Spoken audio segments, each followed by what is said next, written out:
بسم اللہ الرحمن الرحیم اقرأ باسم ربک الذی خلق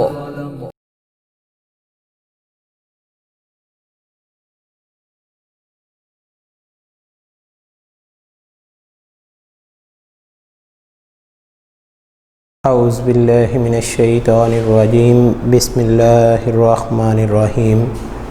معزز سامعین، طلباء و طالبات، جیسا کہ گزشتہ کچھ لیکچرز ہمارے انگلش اے کے حوالے سے آپ نے پڑھے، آج کا ہمارا 8th کلاس کا یہ انگلش بی کا پہلا لیکچر،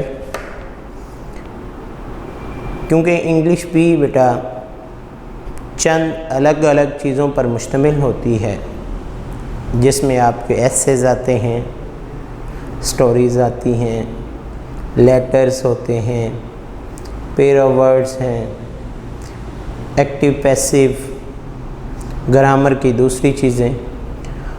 تو اس کے حوالے سے آپ کے پاس جو ہے کچھ میٹیریل ہم بھیج چکے ہیں جو آج تک کی ٹائمنگ کے لیے پڑھایا جانا تھا۔ اس میٹیریل کو سمجھانے کے لیے ہم نے سوچا کہ آپ کو کچھ لیکچرز پڑھا دیے جائیں، کیونکہ میٹیریل بھیجنا ہم کافی نہیں سمجھتے۔ آپ طلباء جو ہیں تھوڑا سا ذمہ داری کا مظاہرہ کیجئے، اس میٹیریل کو اگر آپ نکال کے اپنے سامنے رکھ کے اس لیکچر کو پڑھیں گے تو آپ کے لیے تھوڑی سی آسانی ہوگی۔ آج کا ہمارا لیکچر ہے ایسیز کا۔ ایسے کیا ہوتا ہے؟ بیسیکلی بیٹا ایسیز جو ہیں یہ ڈسکرپشنز ہوتی ہیں۔ یہ ڈسکرپشن کسی پرسنالٹی کے حوالے سے بھی آ سکتی ہے، کسی جگہ کے حوالے سے بھی آ سکتی ہے، کسی ایونٹ کے حوالے سے بھی آ سکتی ہے۔ اب ان میں بھی الگ الگ دو چیزیں ہیں۔ کچھ ایسیز ہوتے ہیں جنہیں ہم کریٹڈ کہتے ہیں۔ ویسے تو سارے ایسیز جو ہیں وہ کریٹڈ ہی ہوتے ہیں، لیکن کچھ نان کریٹڈ بھی ہوتے ہیں۔ کریٹڈ کون سے ہوتے ہیں؟ کہ جو پہلے سے تخلیق شدہ، جن کو پہلے کسی رائٹر نے، کسی ایسے شخص نے جو ایکسپرٹ ہے، اس نے لکھ کے آپ کو نوٹس کی صورت میں دیا، آپ نے صرف اس کو رٹا لگایا، یاد کر لیا اور میموری میں رکھنے کے بعد آپ نے اس کو لکھ دیا۔ لیکن کچھ ایسے ہوتے ہیں جن کو آپ کو خود کریٹ کرنا پڑتا ہے۔ جیسا کہ اگر ہم بات کریں علامہ اقبال کے ایسے کی، قائد اعظم کے حوالے سے، my school, a rainy day etcetera, تو وہ آپ کے پاس لکھے ہوئے میٹیریل میں آپ کو مل سکتے ہیں۔ آج سے چند سال پہلے ڈینگی کے حوالے سے کوئی ایسے نہیں تھا، لیکن اب آپ کی بکس میں شروع میں وہ ایک چیپٹر دیا جاتا ہے، اور اگر آپ اس کو پڑھ لیتے ہیں تو آپ کے لیے آسانی ہے، آپ اس پہ ایسے لکھ سکتے ہیں۔ موجودہ صورتحال میں کووڈ-19 پہ اگر آپ کو کہا جائے کہ اس کی سچویشن پہ یا اس کے حوالے سے ایجوکیشن پر جو ایفیکٹ ہوئے ہیں ان پہ لکھیں، تو آپ کیا کریں گے؟ آپ اس ایسے کو لکھنے سے پہلے کچھ میٹیریل اکٹھا کریں گے۔ آپ اس کے حوالے سے کچھ چیزیں ایسی اکٹھی کریں گے کہ یہ کب شروع ہوا، پاکستان میں کب آیا، اس کے حوالے سے کیا کیا ہدایات ضروری، اور گورنمنٹ نے اس کے لیے کیا کیا کیا، عوام کو اس کے حوالے سے کیا کرنا۔ تو یہ کیا ہے؟ یہ آپ کی اپنی کریٹیوٹی ہوگی۔ یہ کہیں پہلے سے کریٹڈ نہیں ہے، آپ نے خود ان کو کریٹ کرنا ہے۔ تو یہ کیا ہماری ایسیز کی کتنی ٹائپس ہوگی؟ 2۔ ایک کون سی؟ کہ جو کریٹڈ ہے۔ اب دوسری بات کیا ہے، ایسے آپ نے جب 1-2 کلاس میں بچہ آتا ہے تب سے ٹیچرز لکھوانا شروع کر دیتے ہیں۔ اب 1 کلاس کے بچے کو اگر ایک ٹاپک دیا جائے تو وہ اس پہ لکھے گا تو وہ کیا کرے گا، وہ 2-4 سینٹنسز 2-4 لائنیں اپنی میموری کے مطابق لکھے گا۔ ایسے ہی 2 کلاس 3 کلاس 5 کلاس تک بچہ جو ہے وہ 8 سے 10 سینٹنسز لکھنے کے قابل ہو جاتا ہے۔ اب کیونکہ آپ کی 8th کلاس ہے، 8th کلاس میں آپ کے ایسے کی لینتھ جو ہے وہ تھوڑی سی اس سے بھی بڑھ جاتی ہے۔ جیسے ہی آپ میٹرک میں، انٹر یا گریجویشن میں جائیں گے تو ایسے کو مزید لینتھ ملتی ہے۔ گریجویشن میں جا کے تو آپ کو اس کے پوائنٹس بھی شروع میں آؤٹ لائن کی صورت میں لکھنے پڑتے ہیں۔ تو بیٹا ان ایسیز کو لکھنے کے لیے اگر تو آپ کو ایسا ٹاپک ملا ہے جس پہ آپ نے خود لکھنا ہے تو آپ کیا کریں گے، آپ اس کے مٹیریل کو مختلف سورسز سے فائنڈ کریں گے۔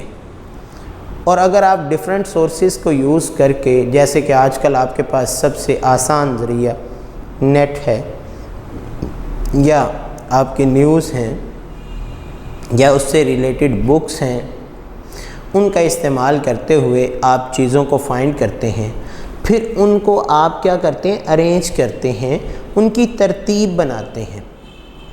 اس ترتیب کے تحت آپ جب ان چیزوں کو لکھنا شروع کریں گے تو کیا ہوگا، تو آپ ایک ایفیکٹو قسم کا ایسے لکھ پائیں گے۔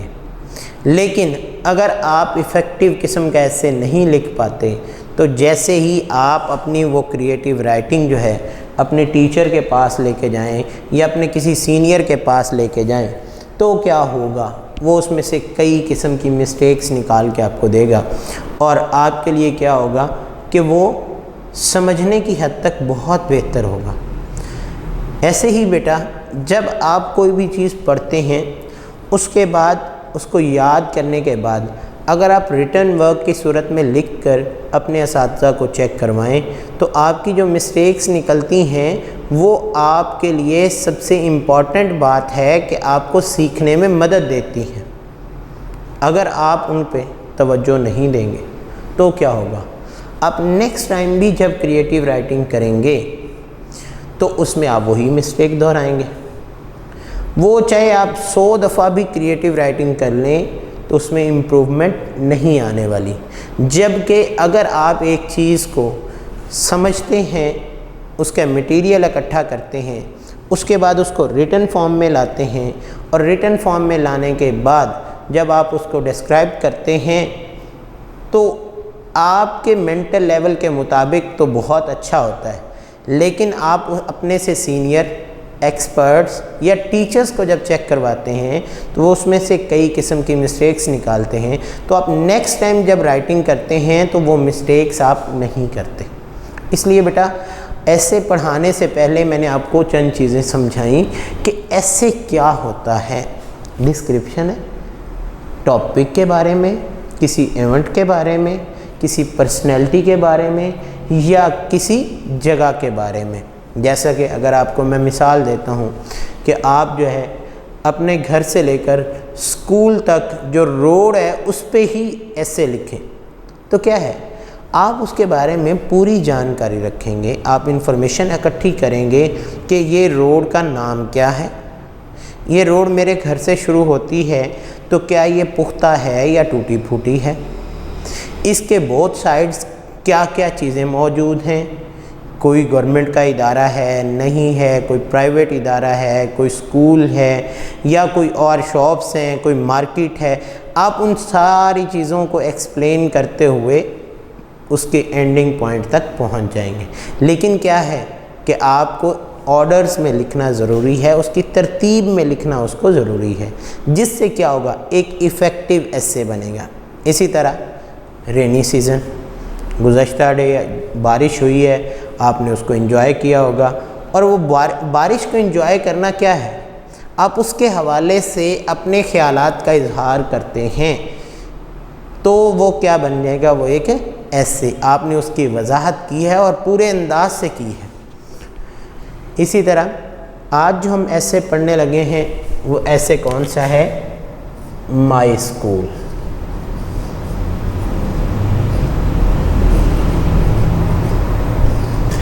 مائی اسکول سے کیا مراد ہے؟ میرا اسکول، مدرسہ، اردو میں اسے اسکول بولتے ہیں۔ اگر آپ بیٹا پرانی کتابوں میں دیکھیں تو وہاں پہ اسکول سے پہلے الف آیا ہے، لیکن اب نئی کتابوں میں ہماری پروننسیشن اس قسم کی ہو گئی ہے کہ ہم کئی الفاظ کو اتنا زیادہ غلط بول دیتے ہیں کہ وہ غلط جو ہے وہ اتنا عام ہو جاتا ہے کہ صحیح اگر کسی کے سامنے بولیں تو وہ اس کو غلط کہتے ہیں، غلط کو صحیح کہنے لگتے ہیں۔ تو بیٹا مائی اسکول، میرا اسکول۔ اب اگر آپ نے نوٹس اپنے سامنے کھول لیے ہیں جو پی ڈی ایف کی صورت میں آپ کو انگلش بی کا پورشن بھیج دیا گیا ہے، تو میں اس کو پڑھا رہا ہوں، آپ دھیان سے سنیے گا، الفاظ کی پروننسیشن، ان کے سپیلنگز کو دیکھیے گا تاکہ آپ کو لکھتے ہوئے کسی قسم کی کوئی بھی مشکل پیش نہ آئے۔ مائی school is a place of great charm for me. میرا اسکول میرے لیے کیا ہے؟ بہت زیادہ خوشیوں کی جگہ ہے، جہاں پہ میرا دل لگتا ہے۔ although its building is pretty old۔ اب یہاں پہ ورڈ ہے pretty old۔ pretty کا مطلب ہم کہتے ہیں خوبصورت، لیکن یہاں پہ کیا ہے؟ pretty old کا مطلب کیا ہے؟ old کہتے ہیں پرانا، pretty old کافی پرانا۔ old ہوتا ہے 20-25 سال تک، یعنی پرانی جو بلڈنگ ہوتی ہے، لیکن اگر ایک بلڈنگ کو 50 سال سے زیادہ ہو گئے اور وہاں پہ آپ بیٹھ کے پڑھ رہے ہیں تو اس نے کیا کہا ہے؟ pretty old، کافی پرانی بلڈنگ ہے۔ yet تاہم it seems to cast a spell on us۔ لیکن تاہم بھی یہ ہمارے ذہنوں پر کسی قسم کا کوئی افیکٹ نہیں دیتی۔ some of the walls are massive and ceilings are very high۔ اب یہاں پہ اس نے کہا ہے ceilings are very high، چھتیں بہت اونچی ہیں۔ اور بیٹا اگر آپ پرانی بلڈنگز جتنی بھی ہیں ان میں جائیں گے تو آپ کو وہ نظر آئیں گی کہ ان بلڈنگز کی چھتیں جو ہیں وہ کافی اونچی کیوں رکھی جاتی ہیں، وجہ کیا ہے؟ آج کل ہمارا ایئر کنڈیشن کا دور ہے، چھتوں کو جو ہے وہ نیچے رکھا جاتا ہے تاکہ اے سی جو ہے وہ اچھے طریقے سے کام کرے اور روم جو ہے وہ جلد از جلد ٹھنڈا ہو جائے، اس میں کولنگ جو ہے ٹمپریچر بہتر ہو جائے۔ پہلے کیا ہوتا تھا؟ پہلے چھتیں اونچی رکھی جاتی تھیں اور ان میں چھت کے قریب جو ہے وہاں پہ روشن دان رکھے جاتے تھے، ایک تو روشنی کے حوالے سے اور دوسرا وہاں پہ ایگزاسٹ کے حوالے سے۔ ہوا جب گرم ہوتی ہے تو وہ اوپر کو اٹھتی ہے، اور اگر کمروں کی چھتیں اونچی ہوں تو وہ اوپر اتنا خلا ہوتا ہے کہ وہ اوپر اٹھتے ہوئی چھت کے پاس جب پہنچتی ہے تو وہاں پہ ایگزاسٹ کی مدد سے وہ باہر چلی جاتی ہے اور کمرہ جو ہے وہ اتنا گرم نہیں ہوتا کہ وہاں پہ بیٹھا نہ جا سکے، بلکہ وہاں پہ ٹھنڈک محسوس ہوتی ہے۔ اور پرانی بلڈنگز جو ہیں وہ اسی طرح جو ہے اونچی چھتیں رکھ کر بنائی جاتی تھیں۔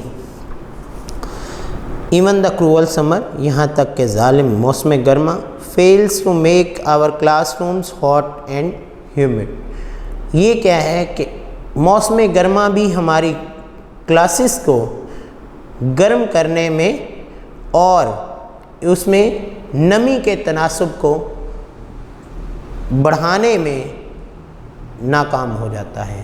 ہیومیڈیٹی کہتے ہیں کہ ہوا میں نمی کا جو تناسب آتا ہے، اور آپ نے دیکھا ہے کہ آج کل جیسے حبس کا موسم ہے، سفوکیشن بہت زیادہ ہو جاتی ہے، تو نمی کا تناسب جو ہے وہ بڑھ جاتا ہے، جبکہ مئی کے مہینے میں یہ ہیومیڈیٹی جو ہے یہ کم ہوتی ہے۔ بارش کے موسم میں یہ 90 پہ پہنچ جاتی ہے۔ اگر آج کی ہیومیڈیٹی آپ نیٹ پہ چیک کریں تو وہ تقریباً آپ کی 55-60 کے راؤنڈ باؤٹ ہوگی۔ تو وجہ کیا ہوتی ہے کہ موسمی صورتحال کے مطابق ہمارے ملک میں ان چیزوں پر بہت زیادہ غور کیا جاتا تھا۔ تو ماہر تعمیرات جو ہیں وہ موسمی صورتحال کے مطابق پہلے مکانات اور گھروں کو بنایا کرتے تھے۔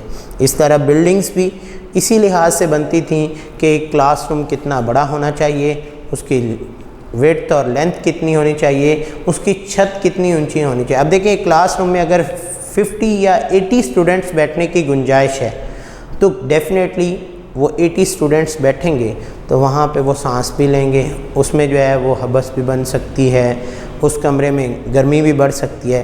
اس لیے وہ پہلے جو ہے ایئر کنڈیشن کا دور نہیں تھا تو چھتوں کو اتنا اونچا رکھا جاتا تھا کہ اگر 80 لوگ بیٹھے ہوں پھر بھی اس کمرے میں کسی قسم کی گرمی محسوس نہ کی جا سکے. نیکسٹ جی، the location of my school is just by the side of the historic fort. یہ کیا ہے؟ یہ تاریخی قلعے کے بالکل ساتھ ہے. The high walls of the fort scarred with signs of wind and weather. قلعے کی اونچی دیواریں جو ہیں وہ موسم اور ہواؤں کے حوالے سے اس کو محفوظ کرتی ہیں. لک ونڈرفل، اور وہ ہمیں کیا دکھائی دیتی ہیں؟ بڑے اعلیٰ دکھائی دیتی ہیں. They have a mystery of their own. We understand our history lesson. ہم اپنے ہسٹری کے لیسن یعنی مطالعہ کا جو آپ کے پاس تاریخ کا سبق ہے اس کو بڑے اچھے انداز سے سمجھ سکتے ہیں. Because of nearness of the famous fort, قریبی قلعے کی وجہ سے. The teaching staff at my school is kind and devoted. میرے اسکول کا پڑھانے والا یعنی اساتذہ کرام جو ہیں وہ بہت زیادہ کیا ہیں؟ مہربان ہیں اور ڈیووٹیڈ ہیں. A large playground with a row of evergreen tall trees. ایک بہت بڑا پلے گراؤنڈ جس کے ایک قطار جو ہے وہ کیا ہے؟ لمبے سرسبز درختوں سے. Of the school building faces to school کے بالکل سامنے موجود ہے. واٹ از مور، مزید یہ کہ it is away from all the hustle and bustle of the main road. Hustle and bustle کہتے ہیں شور و غل of the main road. Main road سے یہ تھوڑا سا ہٹ کے ہے کہ جہاں پہ کسی قسم کا شور و غل موجود نہیں ہے. اسٹڈی کے لیے بڑا پرسکون ماحول ہے. آئی am glad that my school. اب یہاں پہ بیٹا آپ کے نوٹس میں دیٹ مائی اسکول یہ 3 لفظ جو ہیں وہ کمپوزنگ کے دوران ڈبل لکھے گئے ہیں. I am glad that my school is far ahead of other in good results. باقی سب سے اپنے ریزلٹس کے حوالے سے کچھ آگے ہے. کون سے ریزلٹس ہیں؟ جو ان کے تعلیمی ریزلٹس، سپورٹس کھیلوں کے حوالے سے، ڈیبیٹس تقاریر کے حوالے سے، اینڈ اسکاؤٹنگ اور اسکاؤٹنگ کے حوالے سے. اب لاسٹ جو یہاں پہ ورڈ ہے بیٹا اسکاؤٹنگ. پہلے کیا ہوتا تھا؟ پرانے اسکولز میں اگر آپ اپنے اساتذہ اکرام سے کچھ معلومات حاصل کریں تو آج سے تقریباً کوئی 15 سال 20 سال پہلے یہ اسکاؤٹنگ کی کلاسز ہوتی تھیں. اور اس حوالے سے جتنے بھی ہمارے گورنمنٹ کے ادارے ہوتے تھے ان میں گرمیوں کی چھٹیوں میں خاص طور پر پنجاب میں جب جون جولائی اگست کی چھٹیاں ہوتی تھیں تو اسکول میں جو اسکاؤٹس بننا چاہتے تھے ان بچوں کو کچھ گورنمنٹ کی طرف سے ایڈس آتی تھیں، کچھ بچے اس میں پارٹیسپیٹ کر دیتے تھے تو ان کو مری لے جا کر گھوڑا گلی میں ان کے لیے کیمپنگ کروائی جاتی تھی. وہاں آرمی کے کچھ لوگ آتے تھے جو ان کو اسکاؤٹنگ کی ٹریننگ کرواتے تھے. اور اس سے کیا ہوتا تھا کہ وہ اسکاؤٹس جب واپس آتے تھے تو کسی طرح کی بھی ناگہانی صورتحال میں وہ اپنے ایریے میں کوئی بھی مدد کرنے کے لیے یا لوگوں کو اٹھانے کے لیے فرسٹ ایڈ فراہم کرنے کے لیے وہ موجود ہوتے تھے. تو یہ کیا تھی کہ یہ ایک اسکول جو ہے وہ اپنی تمام تر ذمہ داریاں پوری کرنے کے لیے موجود ہوتے ہیں. اب دیکھیں یہاں پہ اگر ہم اس حصے میں دیکھیں تو ایک اسکول سب سے پہلی چیز کیا ہے کہ وہ بچے کے لیے اپنی خوشیوں کے مقام ہے. دوسری چیز اس اسکول کی بلڈنگ پہ بات ہوئی ہے کہ اس کی بلڈنگ کیسی ہونی چاہیے. آج کل ہمارے پرائیویٹ سیکٹر میں کچھ ایسے اسکولز ہیں جو اتنے چھوٹے چھوٹے کمروں پر اتنے تنگ ہیں اور وہاں پہ بچے جو ہے وہ کیسے گرو کر سکتے ہیں. لیکن صورتحال یہ بھی ہے کہ ہمارے بڑے اسکول گورنمنٹ اسکول جو اگر کھلے ہیں تو وہاں پہ اس لیول کا ایجوکیشنل ایکسپلور نہیں ہے اور لوگ وہاں پہ اتنا ٹرسٹ نہیں کرتے، اس لیے اپنے بچوں کو وہاں نہیں بھیجتے. لہذا ان چیزوں کو پس پش ڈالتے ہوئے ہمیں اپنے ایسے پہ غور کرنا ہے کہ اسکول کی جو لوکیشن ہے وہ ایک بچے پر کتنا ایفیکٹ کرتی ہے۔ لہذا بیٹا آپ کے پاس یہ لکھا ہوا پہلے سے تخلیق کیا ہوا ایسے ہے، آپ اس کو دھیان سے پڑھیے۔ اس میں جو مشکل ورڈز ہیں وہ میں نے ویسے تو ایک دفعہ پرناؤنس کر دیے ہیں، جیسے آلدو، بلڈنگ، پریٹی، میں نے اس کو ایکسپلین کر دیا۔ Seems to cast a spell, some of the walls are massive and ceilings, اسی طرح ہسٹورک فورٹ، ہیومڈ، اس طرح understand, teaching staff, devoted, hustle and bustle, sports, debates, library, scouting. تو بیٹا آپ نے اس کو اچھے طریقے سے یاد کرنا ہے، پھر اس کے بعد کاپی پہ لکھیں۔ کاپی پہ لکھنے کے بعد اگر آپ اس کو خود چیک کریں تو آپ کو اندازہ ہو جائے گا کہ آپ نے کتنی مسٹیکس کی ہیں۔ اس کے بعد دوبارہ آپ اس کو لکھیں تاکہ آپ کی مسٹیکس کم سے کم ہوں۔ اس کے ساتھ ہی اگلا ہمارا ایسے ہے این ایکسیڈنٹ۔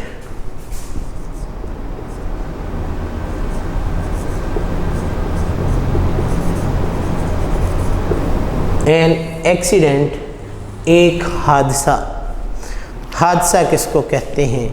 اچانک کوئی مسئلہ پیش آ جائے، کوئی مسئلہ درپیش ہو تو اسے کیا کہتے ہیں؟ حادثہ، ایکسیڈنٹ۔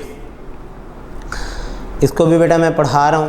اب یہ کیا ہے؟ جیسے اسکول کے حوالے سے آپ کو ایک خاص چیزیں سمجھائی گئی ہیں، اس ایسے میں بھی جگہ جہاں پہ تعین کیا گیا ہے اس جگہ کا نام آپ روڈ کا نام وغیرہ چینج کر سکتے ہیں۔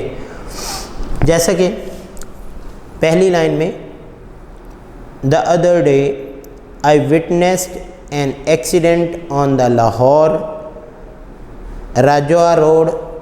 اب راجوا روڈ کی جگہ آپ پونچھ روڈ لکھ لیں، آپ کوئی اور ملتان روڈ کا نام لکھ لیں، یا کوئی اور روڈ کا نام لکھنا چاہتے ہیں، بستامی روڈ کا نام لکھ لیں، آپ کی مرضی ہے۔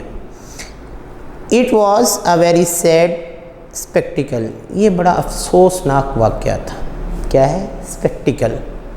The road at the spot was littered with a broken glass، سڑک جو ہے وہاں پہ کیا تھا؟ ٹوٹے ہوئے شیشے، bits of wooden frames، لکڑی کے ٹکڑے، اینڈ آئرن بار، اور لوہے کی سلاخیں یا لوہے کی چیزیں پڑی تھیں، بکھری ہوئی تھیں۔ دا لگیج آف دی پیسنجر، مسافروں کا سامان، آف دی بس، بس کے، واز اے مڈی سائڈ وے، نالا، ایک طرف گندگی یعنی مٹی والے نالے میں پڑا تھا۔ There were little pools of blood with bricks around them، وہاں پہ کیا تھے؟ خون کے چھوٹے چھوٹے قطرے جو ہیں وہ ارد گرد پڑے ہوئے تھے۔ A horse lay dead، ایک گھوڑا جو کہ مردہ حالت میں پڑا تھا۔ Right in the middle، سڑک کے بالکل درمیان میں۔ A ٹانگا، جسے اردو میں ہم ٹانگا کہتے ہیں، لکڑی کا ایک فریم کا بنا ہوتا ہے، گھوڑے کی مدد سے آپ لوگوں نے دیکھا بھی ہوگا۔ Frame near by with just like a heap of broken painted wood، وہ ایک طرف ٹوٹی ہوئی لکڑیوں کے ساتھ پینٹ کیے ہوئے تختوں کے ساتھ پڑا تھا۔ A head-on collision between a bus and truck had taken place، یہ حادثہ جو ہے، یہ ٹکراؤ کس کس کا ہوا؟ ایک بس اور ایک ٹرک کا ٹکراؤ ہوا۔ The terrible collision had its impact on the nearby ٹانگا، اب اس خوفناک حادثے کا جو شکار ہوا وہ اس کے ساتھ ہی آتا ہوا ایک ٹانگا، یعنی بس اور ٹرک ٹکرائے اور ان کے درمیان کے آگے ایک ٹانگا آ گیا۔ 2 persons، 2 آدمی، were killed، مارے گئے، on the spot، موقع پر ہی، and 5 others sustained serious injured، اور 5 جو ہیں وہ انتہائی تشویشناک حالت میں۔ The bus on the side with its heavy wheel raised high in the air.